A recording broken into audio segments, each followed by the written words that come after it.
5장 11절까지의 말씀을 함께 교독하겠습니다. 제가 먼저 읽겠습니다. 함께 교독합니다. 그브로에 선한 레이족 사람이 있으니 이름은 요셉이라. 사도들이 일컬어 바나바라 하니 번역하면 위로의 아들이라. 같이 있음에 봐라. 아나니아라는 사람이 그의 아내 삽비라와 더불어 소유를 팔아 그가 얼마를 감춤해 그 아내도 알더라. 얼마만 가져다가 사도들의 발 앞에 두니 베드로가 이르되 아나니아야 어찌하여 사탄이 내 마음에 가득하여 내가 성령을 속이고 땅값 얼마를 감추었느냐.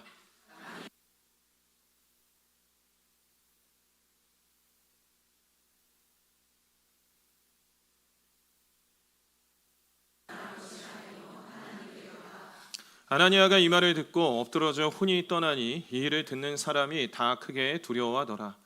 젊은 사람들이 일어나 시신을 싸고 메고 나가 장사하니라. 3시간쯤 지나 그의 아내가 그 일어난 일을 알지 못하고 들어오니 베드로가 이르되 그 땅 판값이 이것뿐이냐 내게 말하라 하니 이르되 예 이것뿐이라 하더라. 베드로가 이르되 너희가 어찌 함께 꾀하여 주의 영을 시험하려 하느냐. 보라 내 남편의 장사하고 오는 사람들의 발이 문 앞에 이르렀으니 또 너를 메어 내가리라 하니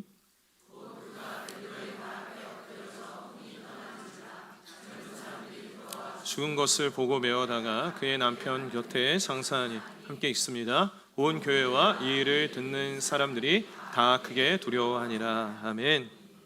오늘의 말씀으로 무엇으로 충만한가라는 제목으로 하나님의 말씀을 함께 나누겠습니다. 오늘로 우리가 7번째 사도행전 말씀을 보게 되는데요. 초대교회는 지금 놀라운 성령의 역사로 인하여서 폭발적인 그런 성장을 경험하고 있습니다. 사도들을 통해서 복음이 선포될 때 그 복음을 들은 자들이 예수님을 영접하고 주님 앞에 돌아오는 일들이 일어나고 있고 또 그렇게 예수님을 믿은 자들이 함께 모여서 교회를 이루었는데 그 교회 안에서 성도들은 한 마음, 한 뜻이 되어서 자기의 소유를 내어놓습니다. 그렇게 했을 때 사도들은 그것을 가지고 가난한 자, 어려운 성도들에게 나누어져서 그 공동체 안에서, 교회 안에서 가난한 자가 한 사람도 없었다라고 이야기하고 있어요. 정말 아름다운 그런 모습이죠. 그리고 얼마 전에는 이제 베드로와 요한이 유대교 지도자들의 핍박으로 말미암아 좀 잡혀가기도 하고 어려움이 있었지만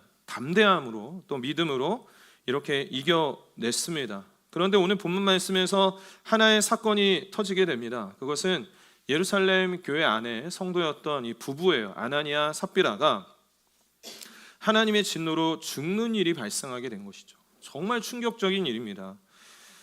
아나니아와 삽비라가 자신의 소유를 다 팔아서 하나님 앞에 헌금하려고 했어요. 근데 그 일부를 감추었고 그것으로 인하여서 아나니아가 죽게 되고 이어서 함께 거짓말을 하게 된 이 삽비라도 이제 죽게 됩니다. 이 사건은 초대교회 성도들에게 있어서 또 그 교회 외적으로도 굉장히 좀 두려움을 가져다 주게 되었는데요.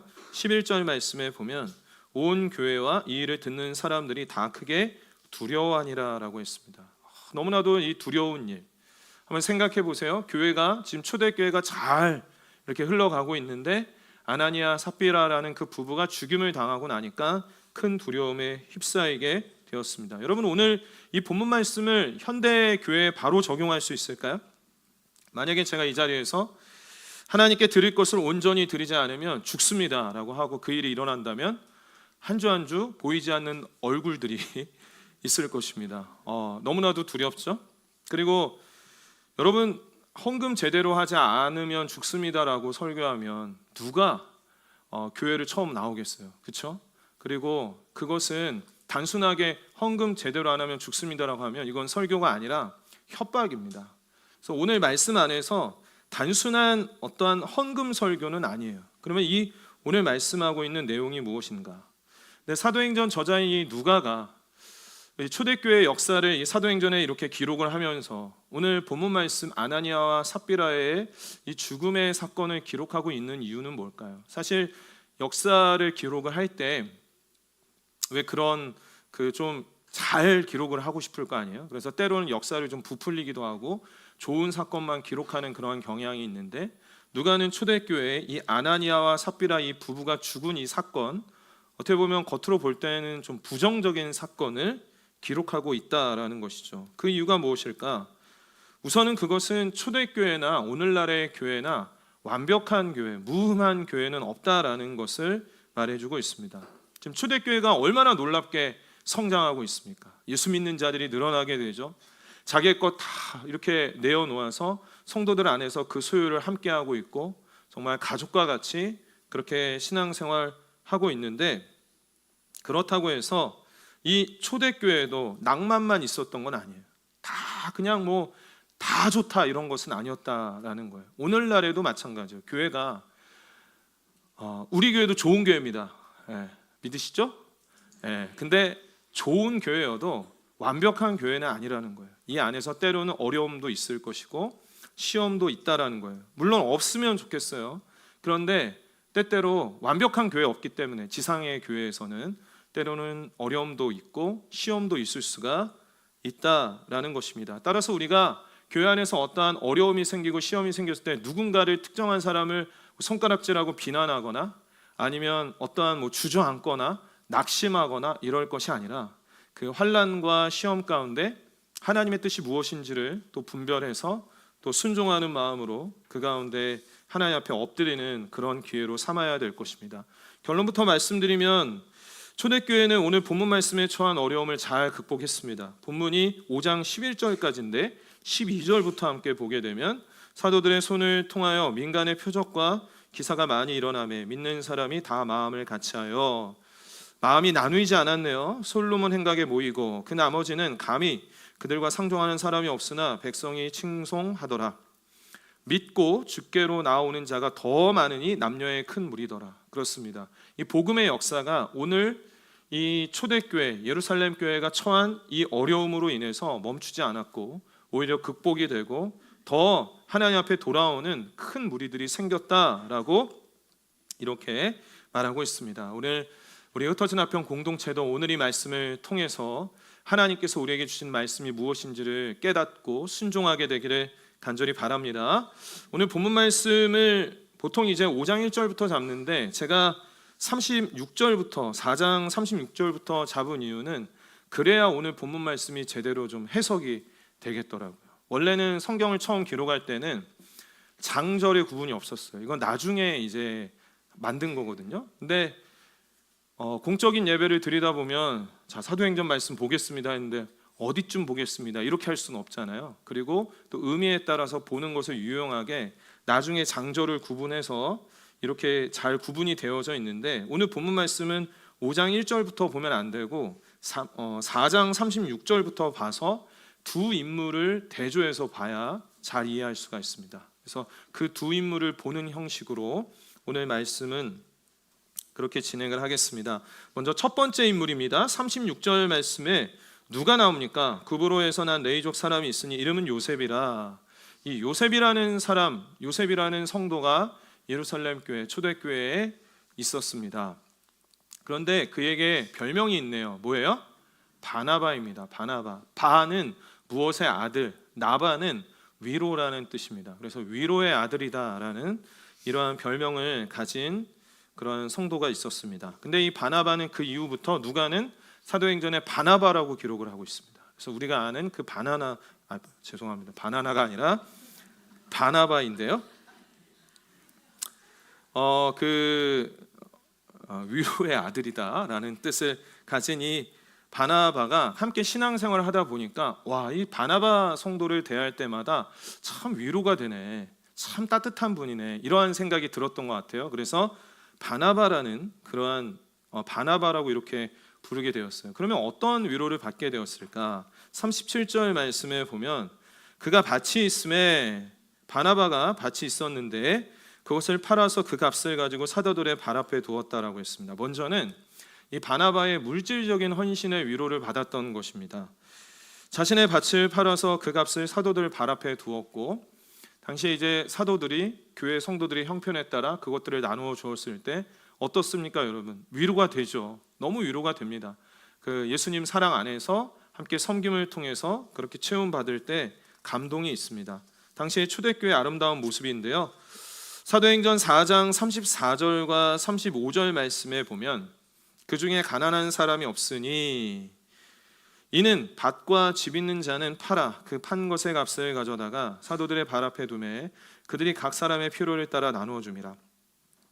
밭과 집, 이걸 원어로 보니까 밭들과 집들입니다. 다 복수예요. 그러니까 이 성도들도 사실 형편이 다 똑같은 건 아니잖아요. 근데 그 중에서도 다 좀 어려운데 밭들이 있고 집들이 있는 자가 그것을 팔아서 내놓았을 때 그렇게 그 안에서 같이 통용을 하고 나눔이 있었던 것이죠. 그러니까 바나바가 대표적으로는 그 아름다운 행실을 한 거예요. 자신이 밭이 있었는데 그걸 팔아서 이렇게 헌금을 했습니다.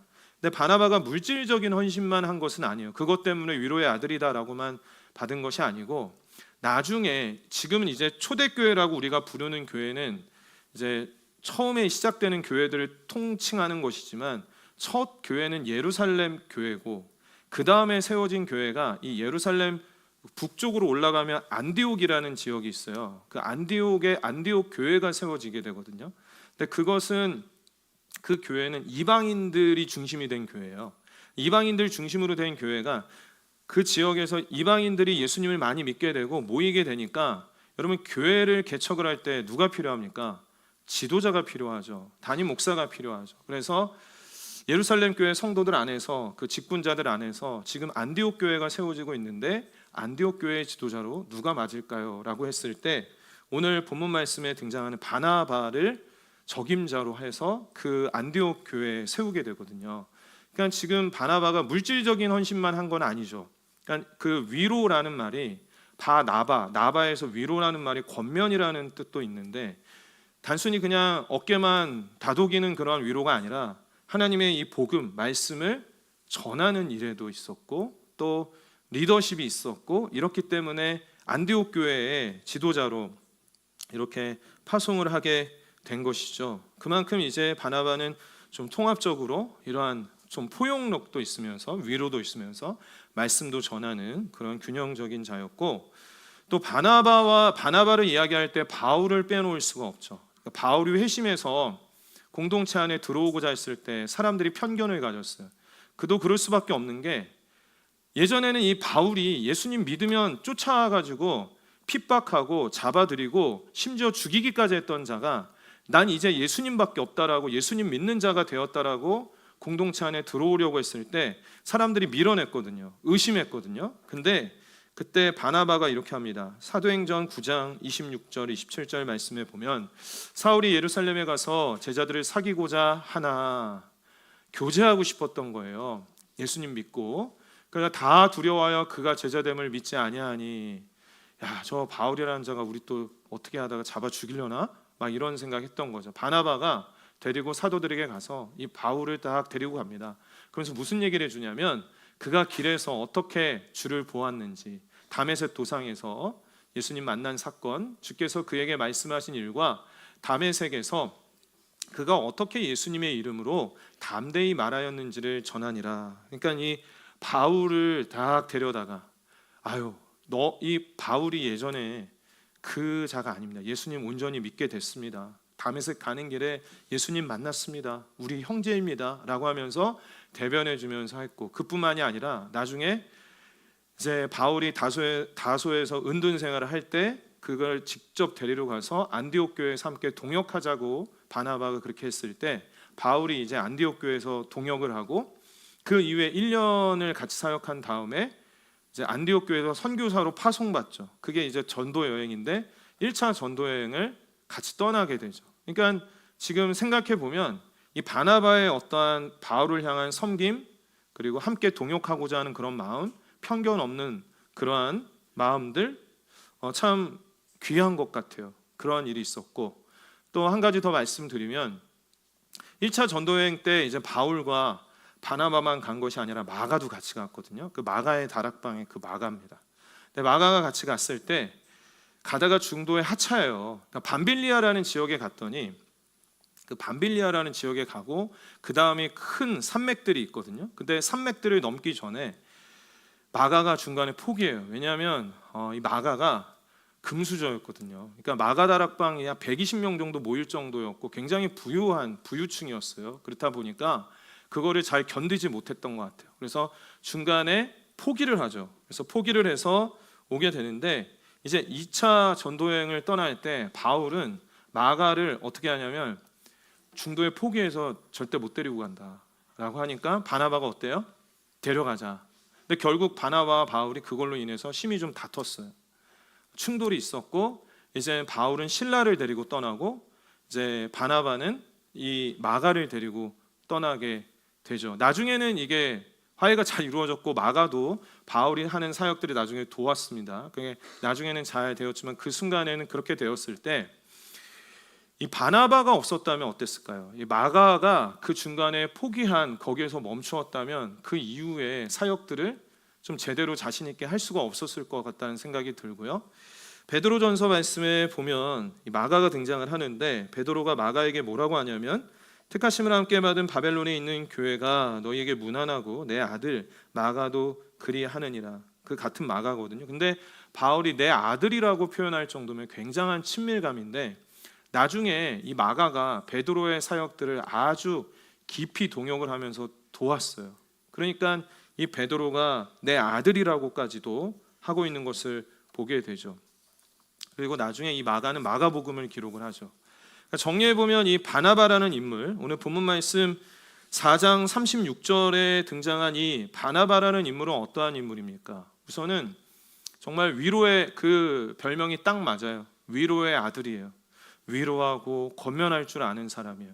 좀 인내심이 부족하고 중간에 포기한 그 마가를 일으켜 세워서 함께 동행을 했고 나중에 사역을 할 수 있도록 했고 또 바울이 처음에 공동체로 들어가고 했을 때 아무도 그를 믿어주지 않았을 때 편견을 가졌을 때 이 바울을 대변하면서 이 자가 우리의 형제고 예수님 믿었다라고도 얘기하고 이방인을 위한 교회, 그 개척교회가 얼마나 어렵습니까? 근데 게다가 이방인들 중심으로 모인 그 안디옥 교회를 시작할 때 그 교회를 아주 신실하게 섬겼고 또 자신의 있는 밭도 다 팔아서 내어줄 정도니까 이 바나바는 너무나도 귀한 사람임에 분명합니다. 근데 저는 지금 한 가지 짚고 넘어가고 싶은 건 뭐냐면 저는 이 바나바라는 인물이 존경스럽다, 우리가 그를 본받자라는 게 오늘 설교의 핵심은 아니에요. 뭐냐면 한 가지 질문을 가지고 싶습니다. 이 바나바가 어떻게 그렇게 위로의 사람이 될 수 있었고 정말 신실하게 이렇게 사역을 하고 주변 사람들을 세워갈 수 있을까? 저와 여러분이 정말 그러한 사람 되기를 원하는데요, 어떻게 그게 가능했냐라는 거예요. 그걸 보았을 때 사도행전 11장 24절이 우리에게 답을 줍니다. 함께 읽습니다. 시작. 바나바는 착한 사람이요 성령과 믿음이 충만한 사람이라 이에 큰 무리가 주께 더하여 지더라. 아멘. 우선 바나바는 착한 사람이었습니다. 성품이 좋았습니다. 밑바탕이 참 좋은 사람이었는데 그것만으로는 되지 않아요. 그렇죠? 왜냐하면 바나바도 죄성이 있어요. 자기가 우선이었을 거예요. 근데 어떻게 그렇게 사역을 했을까? 무엇으로 충만해요? 성령과 믿음으로 충만한 사람이다라고 했습니다. 이 충만하다라는 것은 플레이오라고 해서 물이 차고 이 흘러 넘칠 정도로 가득 차 있는 것을 말합니다. 그러니까 이 바나바는 그 마음속에 믿음이 가득 차 있고 성령이 가득 차 있었기에 이러한 사역이 가능했다라는 거예요. 오늘 설교의 제목이 뭡니까? 무엇으로 충만한가요? 무엇으로 충만한가? 오늘 이 질문을 던져보게 되길 원해요. 나는, 내 안에는 무엇으로 채워져 있는가? 무엇으로 충만한가? 이 바나바의 모습을 볼 때 바나바가 그가 성령으로 그 안에 채워져 있고 믿음으로 채워져 있었기에, 성령 충만했기에 그러한 사역들을 하고 또 사람들을 위로하고 자신의 것을 내놓을 수 있었고 그렇게 교회를 아주 잘 섬겨 나아갈 수가 있었던 것입니다. 그리고 오늘 이 말씀을 보았을 때 이제는 그 다음의 인물을 한번 보기를 원해요. 1절 말씀인데요, 1절 말씀에 보면 아나니아라는 사람이 등장하고 그 부부인데 그의 아내 삽비라라는 사람이 등장을 합니다. 이 아나니아와 삽비라는 자신의 소유를 팔아서 내놓은 사람입니다. 한글 성경으로 번역되면서 빠진 게 있는데 1장의 맨 앞에 그러나가 있어야 됩니다. 그래서 영어 성경의 NASB나 ESV나 이런 것들은 다 벗으로 시작을 해요. 그러니까 지금 누가는 의도적으로 그 앞에 등장한 이 바나바라는 인물과 그 뒤에 나오는 아나니아라는 인물을 연결을 시키고 대조를 하고 있어요. 대조를 하고. 왜냐하면 이 아나니아가 자신의 소유를 팔아서 헌금한 그러한 의도에는 이 바나바도 무관하지가 않거든요. 그렇기 때문에 이렇게 보게 되는 것입니다. 저는 오늘 본문 말씀을 준비하면서 이게 단순한 헌금 설교가 아닌데 그러면 두 가지 정도 의문을 가지게 되었어요. 첫 번째는 이 아나니아 삽비라가 굳이 그렇게 아까웠으면, 헌금하는 게 아까웠으면 굳이 이렇게 안 하면 됐을 텐데 왜 굳이 헌금을 하려고 했을까라는 그런 의문이 있었고, 또 하나는 그 아나니아 삽비라가 전부 드리진 않았지만 그 일부를 드린 것도 너무 귀한 일이잖아요. 근데 그것으로 인해서 어떻게 죽음까지 이르게 되었나라는 그러한 의문점 두 가지를 가지게 되었는데, 첫 번째 의문점인 왜 아나니아와 삽비라가 그렇게 아까워하고 중간에 숨기기까지 하면서까지 내어놓았을까라는 걸 한번 생각해 보기를 원합니다. 초대교회 헌금의 시작은 아까 말씀드린 것처럼 이제 그 안에서 같이 소유를 나누기 위함이었어요. 근데 중요한 건 이게 누가 시켜서 한 일이 아니라는 거예요. 누군가 먼저 시작을 했겠죠. 자발적인 거였어요. 헌금 시간이 정해져 있는 것도 아니었어요. 그러니까 안 드려도 돼요. 누가 너 아나니아 삽비라 너 드려야지라고 하진 않았어요. 자발적인 것이고 얼마를 드려도 상관이 없어요. 얼마를 드려도 상관이 없고 하나님 앞에 드리는 것입니다. 근데 왜 아나니아 삽비라는 자신의 소유를 팔아서 그렇게 헌금을 하려고 했을까? 성경학자들이 입을 모아서 이야기하는 게 있습니다. 여기에는 거의 이견이 없습니다. 왜 아나니아 삽비라는 그렇게 다 팔았습니다, 내놓습니다라고 했냐면 이들이 바나바와 같이 인정받고 싶은 마음이 있었다라는 거예요. 교회 안에서 이 바나바가 어때요? 위로의 사람이다. 또 나중에 어떠한 그 안디옥 교회 교육자로 리더로 보낼 수 있을 정도로 굉장히 정말 탁월한 사람이었기 때문에 그 안에서 인정받는 분위기였기 때문에 그 바나바를 딱 보면서 그 마음속에 어떤 마음을 가졌냐면 아나니아 삽비라가 나도 좀 인정받고 싶은데, 나도 좀 칭찬받고 싶은데, 교회 안에서의 좀 존재감을 좀 드러내고 싶은데 라는 그런 마음이 있었던 거예요. 그래서 누가는 그 부분을 주목해서 그러나 라고 한 거예요. 바나바는 자신의 온전한 헌신을 통해서 드렸지만, 성령이 충만해서 드렸지만, 이 아나니아와 삽비라는 인정받고 싶은 그런 욕심, 그리고 뿐만 아니라 어때요? 그 인정은 받고 싶지만 다 내기는 또 아까운 돈에 대한 욕심, 그래서 일부는 또 감추었잖아요.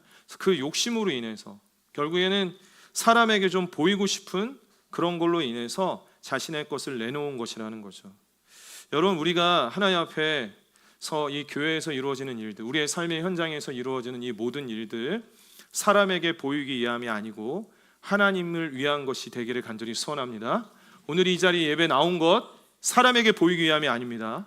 앞에서 우리 찬양팀 찬양하고 찬양대에서 귀한 찬양하는 것 사람에게 보이려고 하는 건 아닙니다. 저도 이 자리에서 말씀 전하는 것 사람에게 보이는 것 아니게 하고 싶습니다. 정말 하나님의 말씀을 순수하게 전하고 싶어요. 그러나 우리가 연약하죠. 자꾸만 그렇게 하는 것이죠. 마태복음 6장 1절인데요.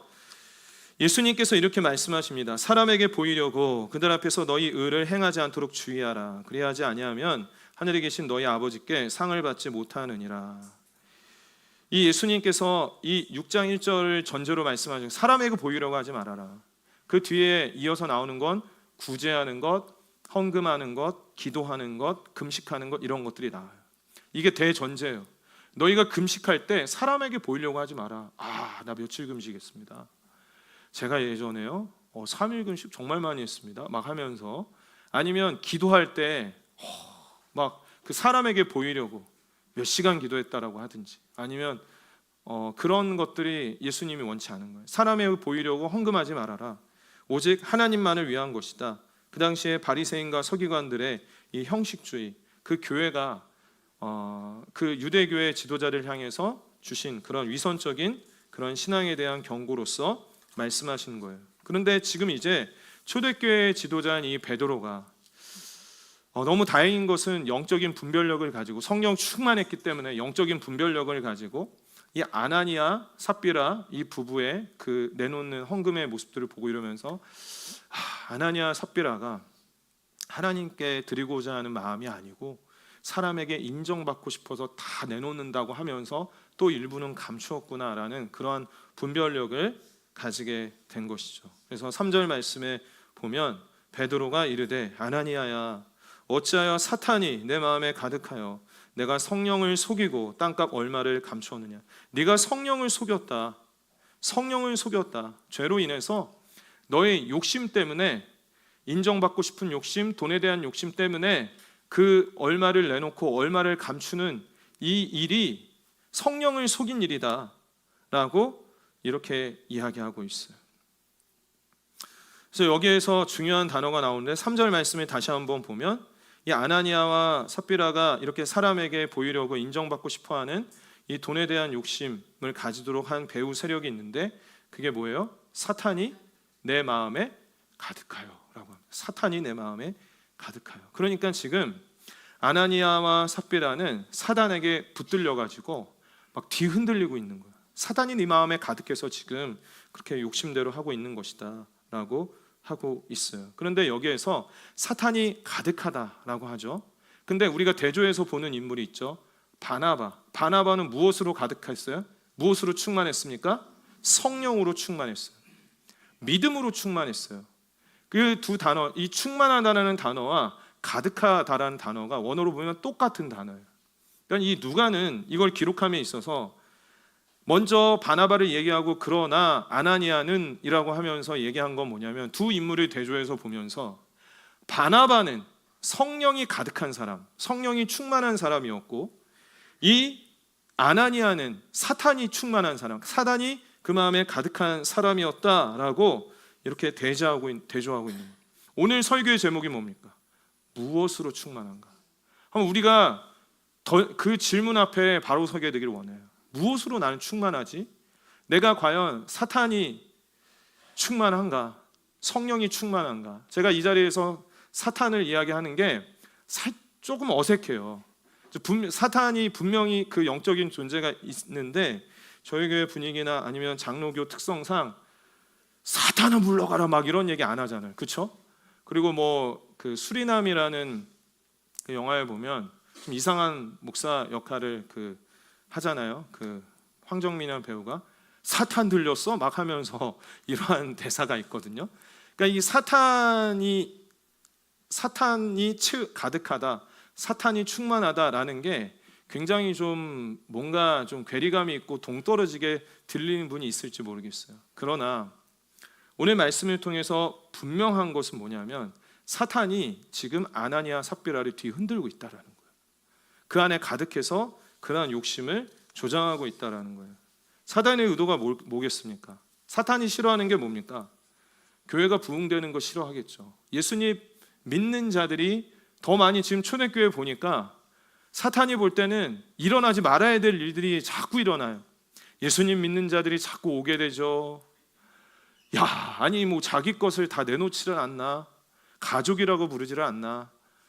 정말 놀라운 일들이 일어나게 되니까 사탄 입장에서는 큰일 났구나. 적임자를 찾았어요. 아나니아 삽비라. 저 자들이 욕심을 가지고 있어요. 그 자를 뒤흔들어서 그렇게 확 내놓게 해가지고 그 아나니아 삽비라가 어때요? 상상을 한번 해보세요. 만약에 지도자가 되었어요. 직분자가 되었어요. 그러니까 하나님 앞에 보이려고 하는 게 아니라 사람 앞에 보이려고 하고 형식적이고 사람에게 인정받으려고 하는 그 사람이 그 교회 안에서, 초대교회 안에서 직분을 맡았어 봐요. 얼마나 교회의 회방이 되고 어려운 일이 일어나게 되었겠습니까? 또 그런 생각도 해보았습니다. 이 베드로가 성령이 충만해서 다행이지, 베드로가 영적인 분별력이 없다 그러면 아나니아 삽비라가 헌금했을 때 그걸 감춘 것도 모르고 어떻게 이렇게 귀한 헌신하셨습니까? 아나니아 삽비라를 다 해가지고 어떤 직분을 딱 준다거나 교회 안에서 그렇게 되었다면 또 많은 문제가 있었겠죠. 그러니까 지금 초대교회는 교회의 영적인 모판이거든요. 모판이에요. 근데 그게 잘 돼야 교회가 건강하게 성장을 할 수가 있고 교회가 세워져 나아갈 수가 있는데 그 안에서 베드로가 보았을 때 성령이 아닌 사탄이 가득한 이 일이 일어나고 있구나. 지금 아나니아 삽비라를 붙잡아서 뒤흔들고 있구나라는 영적인 분별력을 가지고 이렇게 아나니아 삽비라를 대하고 있는 것입니다. 베드로도요, 지금은 성령 충만하지만 과거에 사단에 정말 흔들렸던 적이 있었어요. 누가복음 22장 31절 말씀에 보면 시몬아 시몬아 베드로죠, 보라 사탄이 너희를 제자들입니다 밀 까부르듯 하려고 요구하였으나. 예수님께서 고난을 앞둔 그때 베드로 그리고 제자들에게 사탄을 경계해라. 왜냐하면 사탄이 너희들을 그냥 키질하는 것처럼 막 흔들린다. 그럼 너희들이 사탄의 종이 되어서 사탄이 시키는 일을 하고 하나님을 두려워하는 게 아니라 사람을 두려워하게 된다. 어떻게 됐습니까? 이 베드로가 두려움, 염려 이런 것 때문에 자기 자신에 대한 앞길에 대한 욕심 이런 것 때문에 예수님을 3번이나 부인하는 일이 있었죠. 아마도 저는 그러한 생각을 해봐요. 오늘 말씀의 그 순간에 베드로도 자신이 과거에 내가 정말 하나님께 붙들림 받지 않고 사단이 시키는 대로 해서 그렇게 예수님을 부인했던 때가 있었는데 지금 아나니아 삽비라가 그렇게 사단에게 붙잡힌 바 되어서 그 마음에 사단이 가득하구나. 어찌하여 그 사단이 가득해서 속이고 있느냐, 거짓말을 하고 있느냐, 이렇게 도전하고 있는 것을 보게 됩니다. 여러분, 말씀 정리합니다. 오늘 말씀의 제목은 무엇으로 충만한가입니다. 오늘 말씀 앞에서 우리가 바로 서게 되기를 원합니다. 여러분, 우리는 단순히 헌금을 잘하십시오, 바나바 같이 착한 사람이 되십시오, 오늘 이 말씀하고자 하는 것 아닙니다. 무엇으로 충만한가? 내가 지금 삶을 살아갈 때 이러한 영적인 긴장감을 가졌으면 좋겠어요. 내가 한 주간을 살아갈 때 내가 성령 충만한 삶, 믿음이 충만한 삶을 살아가고 있는가? 아니면 사단이 내 마음에 가득해서 사단이 시키는 거짓말, 사단이 시키는 욕심에 따라서 내 삶을 그렇게 살아가고 있는가? 돌아보고 우리 흩어진 화평 공동체 우리 모든 성도님들 정말 성령 충만한 그리고 믿음으로 충만한 그런 삶이 되기를 간절히 소원합니다. 기도하겠습니다. 오늘 말씀을 기억하며 함께 다 같이 기도하실 때 여러분의 삶에는 무엇으로 채워져 있습니까?